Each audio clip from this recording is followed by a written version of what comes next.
I'm, as of this morning, because we had our annual general meeting, I'm the Deputy Chair of the Committee of Management for the South Coast Writers Centre. Woohoo! Woohoo, yes. Yeah. So this is sort of like my second year, so all that campaigning worked well. I also do the organising for two poetry groups run by the Writers Centre. One for writing and one an appreciation group. And these groups meet monthly, and it's been my pleasure to meet with Amelia and others to read and write and talk about poetry for some years. Before I start, I'd like to acknowledge and pay my respects to the Wadi Wadi people, who are the traditional owners of the Illawarra, the land on which we meet today, and to acknowledge elders past, present and emerging, and to welcome any First Nations people here today at the links of this gorgeous, gorgeous venue, and to welcome you again here today to the launch of Adagio Days. So the Adagio is often where composers inscribe their most memorable, heartfelt music, a place where they play, and it's often played at a slow or leisurely tempo. So if you think about Beethoven's Moonlight Sonata or Samuel Barber's Adagio for strings. I once put Adagio for strings on at a party once, and there was nothing like sort of, killing an atmosphere there. And while Adagio Days is certainly memorable and heartfelt, I should say there is nothing slow here. You just need to look at this wonderful, gorgeous, dynamic cover of fast-moving turns over Bulleye Beach, captured by beloved photographer Kling in 2016. Kathleen's going to speak more about this image and Kling's photography later on, so we'll talk about it. And as it says in the title page, it doesn't feel as if time is flying or standing still. It's just one Adagio day follows another now. Amelia's been writing and editing tanka for many years.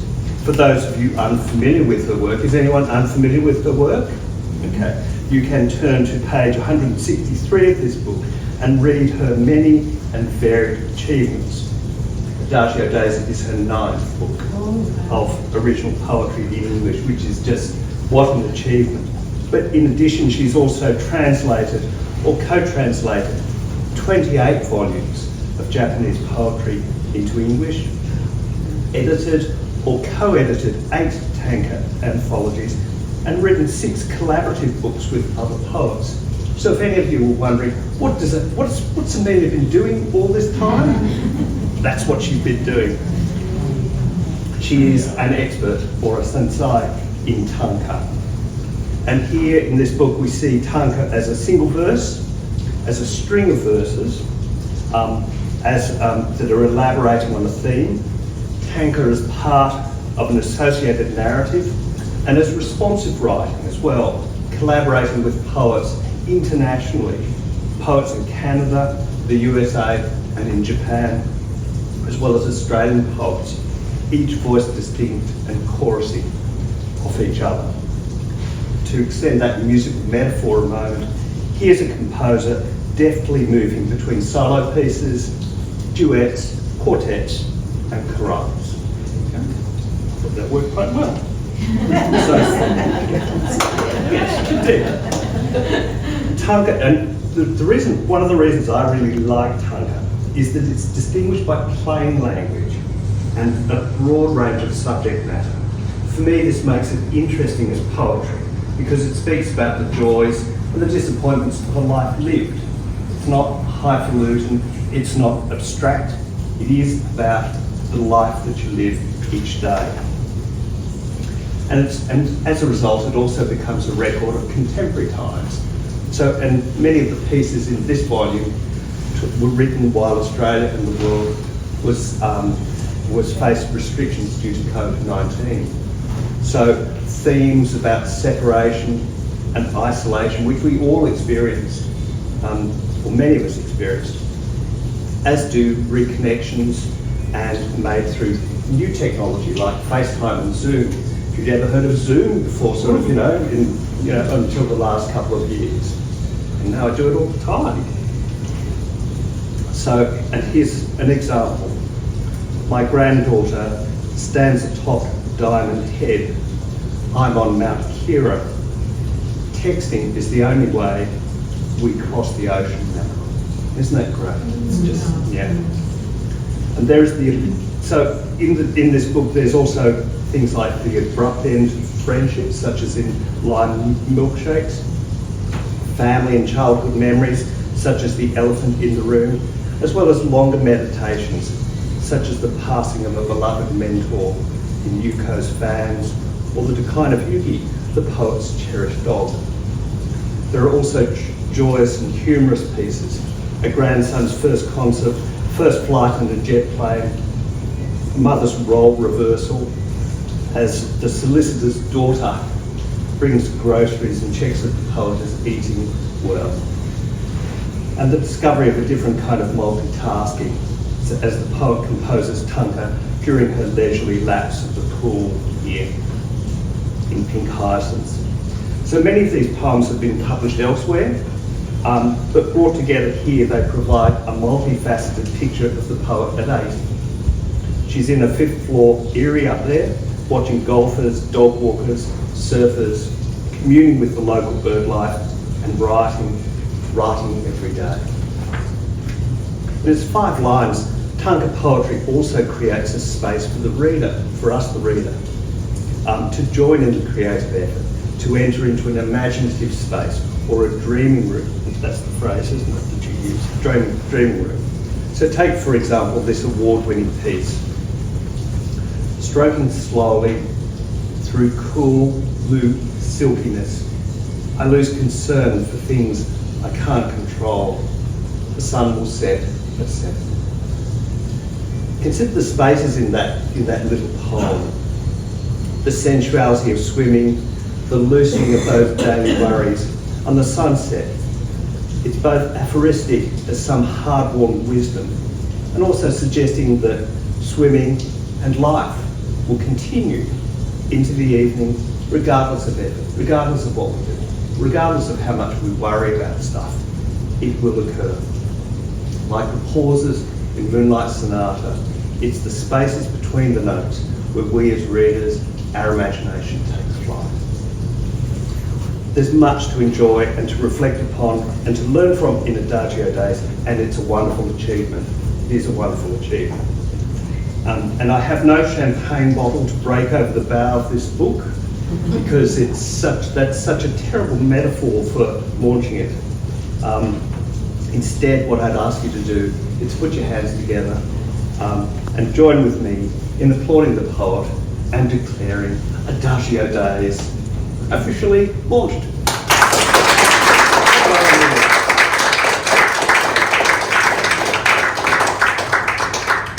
Thank you very much, Peter, for those.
Noticing the days hurrying by.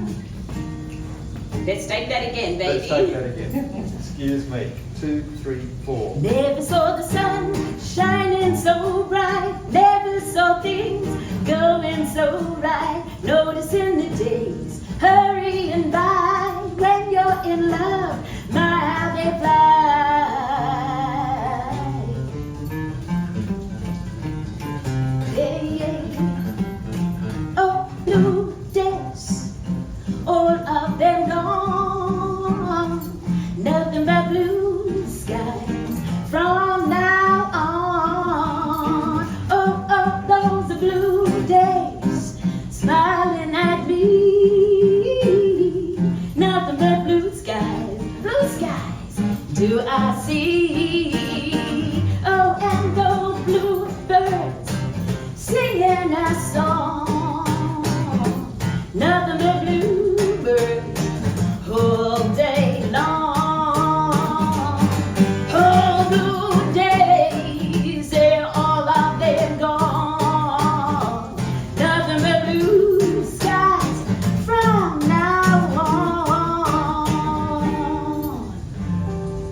saw things going so right, noticing the days hurrying by. When you're in love, my how they fly. Oh, blue skies smiling at me. Nothing but blue skies do I see.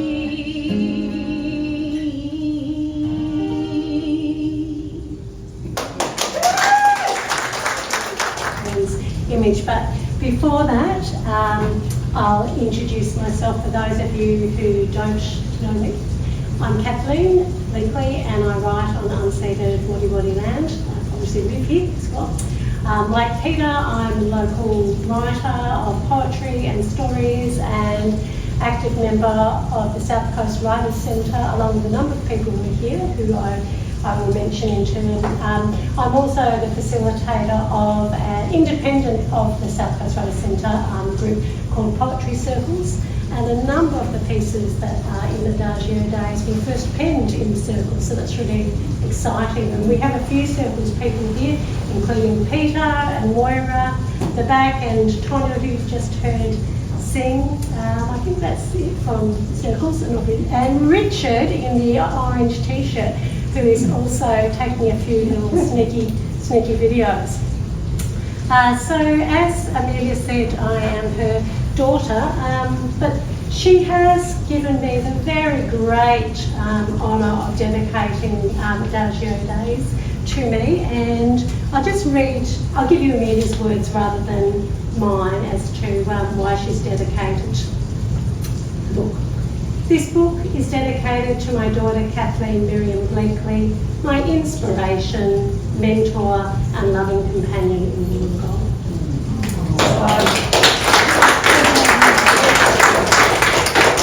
Deeply touched, deeply honoured. I also echo Peter's wonderful launch speech in applauding Amelia on her 9th collection, which is such a significant collection. So congratulations again, Amelia. I'm going to add my little bit about Adagio, something which hasn't been mentioned about that term. I happen to have a friend who's doing her PhD in sociology, but using tempo as a framework for it. And I have learnt through Fiona Lively's PhD that Adagio not only means slowly and leisurely with ease, it also means with intent. And here is a person with intent, and here is one of the outcomes of her life, which is with much intent. So there you have Adagio, slow, leisurely, but with intent. So we know about my relationship with Amelia, and now I'm going to talk about my relationship with the cover image and with the photographer, Clem. So there are a number of you present who are familiar with Clem, and some of you aren't. So some of this will be news and some of this will be a refresher. So indeed, beloved, I am the life and art partner of Clem of 22 years, and now widow and twin star. Indeed, adored by Amelia and myself and deeply missed by us. Much loved and respected and missed by family who are present here, my sister Marie and brother-in-law David out from Seattle, and my niece Hayley out from Hawaii, my aunt and uncle Julie and Alan from Sydney, all very much fond and remember things fondly. Huge apology from Fielden, Clem's son, who has been instrumental in working with us on the cover image and sourcing that from Clem's archive, which I'm going to be talking about. We were very, very excited to have the possibility of Fabian joining us this afternoon, because he's been living in England for the last 3 years with his partner tomorrow. But as it happens, very dear friends are getting married in Melbourne as we speak. So, but Fabian will get to see a few of these sneaky little videos that Richard's taking. And some of you will only ever know Pling through his enormous photographic legacy and through the stories and poems that you hear from Amelia and I and other people who continue to remember and honour Pling in creating their own art. So it's a really significant thing that we continue to do, is keeping Pling's legacy alive through his photography. So I'm not sure whether I have actually acknowledged the sneaky video maker Richard is my current partner. All right, so about Pling, primarily a performance photographer based in Canberra over 4 decades, from the 80s through to 2014 when we moved here. Performance starting in music, live music, branching out into theatre, dance, choreography, artist portraits.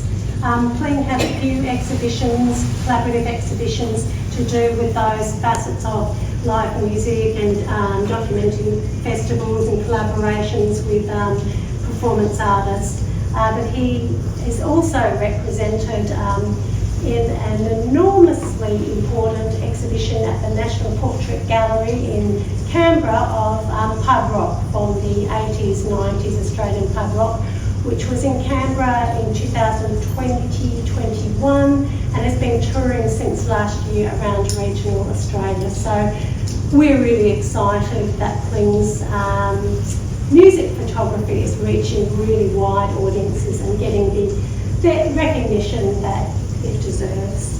So the archives of Pling, to quote Fabian, his son, incomprehensibly immense. Millions of images over the 4 decades. So driven by Fabian and with a lot of work from other family members, that archive is being digitised. This is predominantly film-based, stills photography, and a lot of it black and white from the 80s and 90s. So that's Pling's background in performance photography, but he also did a lot of collaboration with writers such as myself and Amelia. He and I did 3 books together, and in his living years, which I'm about to show you. Some of you have been to the launch of these books. I can see Mari was at one of the launches, and Moira as well, and Amelia. So our first book, which is called Jumping Out of Cars, has Pling's photo collage on the front. I'll leave it out so people can have a look. And it has his images in the book, along with poems and stories by KB, i.e. myself, and Andrea Gawthorne, who we'll call her a regional writer. She was in Wollongong for a long time, and now she's in the Shoalhaven. So that's the first one, Jumping Out of Cars. Second one, which is a KB and P collaboration, is photography and poetry. It's called Light Seekers. Some of you were at the Light Seekers launch. Both books so far were launched down the road in the old courthouse at Wollongong Harbour. So there's photography in Light Seekers as well as the cover and back images. First chapbook called Adagio, which has a Pling image on the cover. Otherwise, it's my poetry. Now, I'm going to come back to talk a bit more about Adagio. Just to finish off the suite of 5, since Pling has been immortal, which is just under 5 years ago, I've published 2 chapbooks.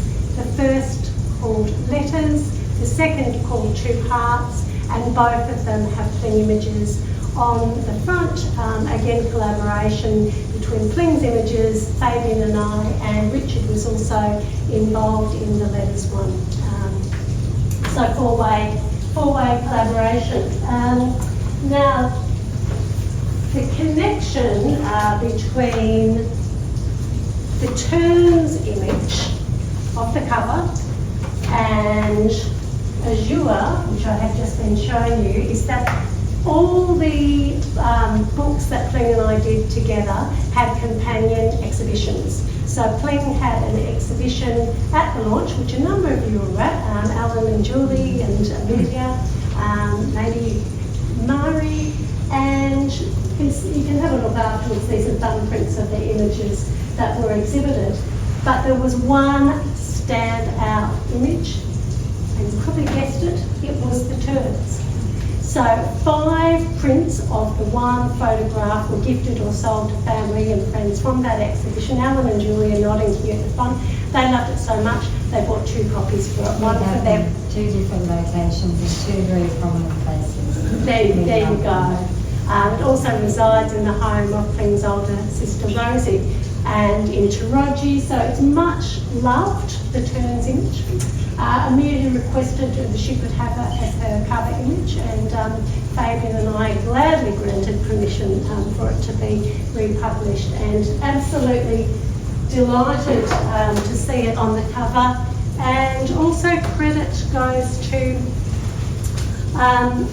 Ginninderra Press, the publisher. Stephen Matthews is the part of the collaboration, and those of you who've got a copy will know that it is a wrap-around image, so front, back. Some of the Ginninderra Press books have an image on the front, or you can choose for the wrap. But Fabian and Amelia and I all felt that the turns flying all the way around is particularly, it enhances the image, it enhances the movement of the birds. So I'll get back a little bit to Kling and birds. I'll just quickly tell you that there is a history to Amelia and Kling's collaborations with books. Not only has Amelia published individual collections as Peter has mentioned, but she's edited a number of collections. So some of these covers are of collections that Amelia has edited of other people's work. This one, these are not chronological, these are alphabetical, how I've done it. All You Need Is Love. And again, these will be around for closer show and tell if you like later. They don't break, don't worry. Food for thought. We have a fellow artisan friend, Robert, whose very flowery hands are featured here baking some bread. So that's a Kling image. When I say Kling image, Kling, some of them are Kling photographs plus design, some of them are other people's photographs and Kling's done the design. This one, Light on Water, is a Kling image and cover design, and that's an Amelia collection. And then we have Mint Tea from a Copper Pot, and the photograph's actually taken by the father of these children, David. But Kling has done the design work here. And the cute little girl here is the young woman who's sitting here laughing and probably feeling very embarrassed by her aunt. But she might be giving autographs afterwards. So, enjoy the fame, Hayley. And unfortunately, Hayley's brother Stephen is not with us today, but he is the cute little boy here in Mint Tea from a Copper Pot and Other Tunka Tales.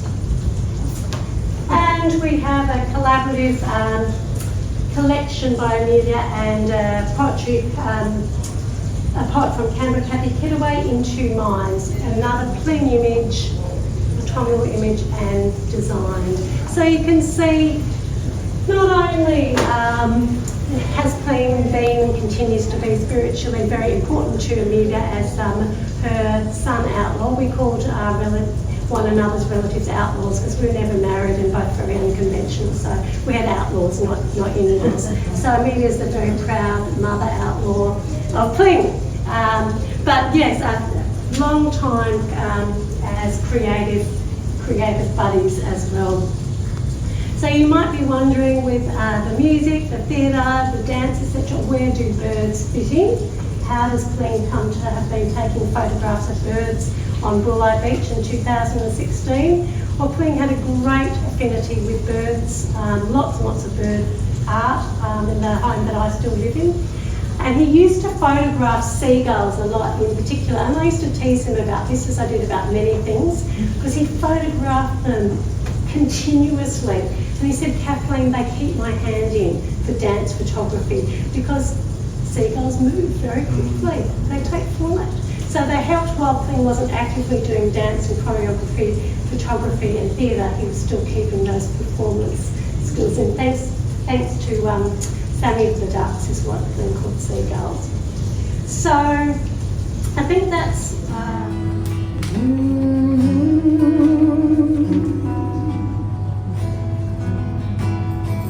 Lover, there will be another one to hover over you beneath the sun. Tomorrow, see the things that never come today. When you see me fly away without you, shadow on the things you know.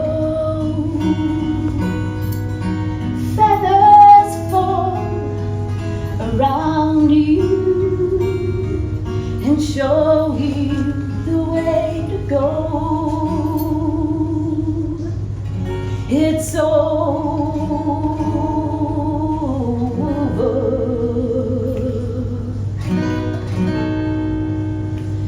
It's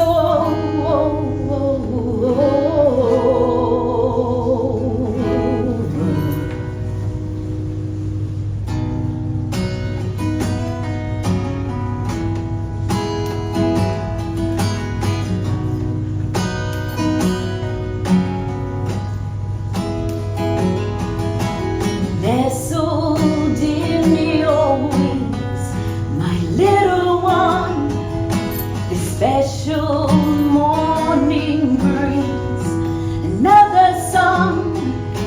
Tomorrow, see the things that never come today. When you see me fly away without you, shadow on the things you know. Feathers fall around you and show you the way to go. It's over.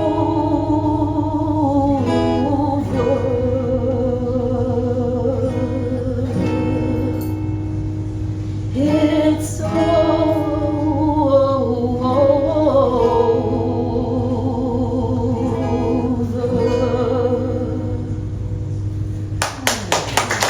Beginning before the prose or at the end after it, always my third piece is scattered through the prose. It's, I don't see anybody having the book in front of them at the moment, so that's okay, you can buy a copy afterwards. But I was going to say that you'll see on the page that the tanka are actually in italics, but when I read it, it's a little difficult to differentiate the prose from the tanka, so I'll adopt the Japanese tradition of reading the poem twice, so that you know which is the narrative, prose narrative, and which is the poem. I also was going to tell you what pages the stories are on, but that's not relevant if you're not able to follow along, so I hope you can follow my voice. The first two stories are set in Japan. The third, which is the longest and most tanka, are set in Australia and Japan. All of these are true stories. There might be slightly fictional adjectives, for example, in there, but these things all happened to me at some time. The first one is called White Crane, and for anybody who does happen to have the book, it's on page 87. And this is the oldest in my memory, insofar as it describes something that I experienced a very long time ago, before certain people were born for sure, and that was December 1963. But I've never forgotten that, and I don't write in strictly chronological order in my books. I mean, the first of the books doesn't have stories and poems from the earliest of my life. And this last one, which is actually the 10th, not 9th, can have something from 1962. 1963, as well as something from 2021 in it. So they're not, my books are not strictly autobiographical. They're all about things that have happened to me, or that I remember which have happened to me, but they're scattered time-wise. And this one, as I say, was December 1963. And the title is White Crane, and there's a long paragraph of prose before you come to a poem. So I hope you can hear me with that one. The all-stops night train cuts through the northern snow country, tunnel after tunnel, crammed with people returning home from Tokyo for the New Year holidays. A uniformed attendant comes along selling little earthenware pots of green tea, capped with handleless cups. My friendly neighbour, a young man in a shiny blue suit, offers me a mandarin from a red net. We introduce ourselves. It is 1963, and he is curious about my foreign presence. Where am I from? What am I doing here? I'm a research student from Australia, I explain. He compliments me on my Japanese. The second son of a rice farming family, he is now working in a city electronics factory. I smile and nod to compensate for my difficulty understanding his rural dialect. It's late now, the heating is stuffy, I'm sleepy. I lean my head against the window. The train jars to a halt. An official voice announces arrival at the terminus. Opening my eyes, I find an empty seat next to me. On my tray, I discover an origami crane, traditional symbol of long life, folded from a paper napkin, and of the tanka. One lifetime, so many meetings, too many farewells, traveling landscapes and mindscapes. One lifetime, so many meetings, too many farewells, traveling landscapes and mindscapes. I must need time, but Kathleen and I prefer the original title, which was Hanky Pants, hanky as in handkerchief. And by this time, I'm married and have two delightful daughters. So, Once Upon a Time, which is on page 101. Once upon a time, springtime in Tokyo. Cherry blossom froths over paths round cages at Tama Zoo.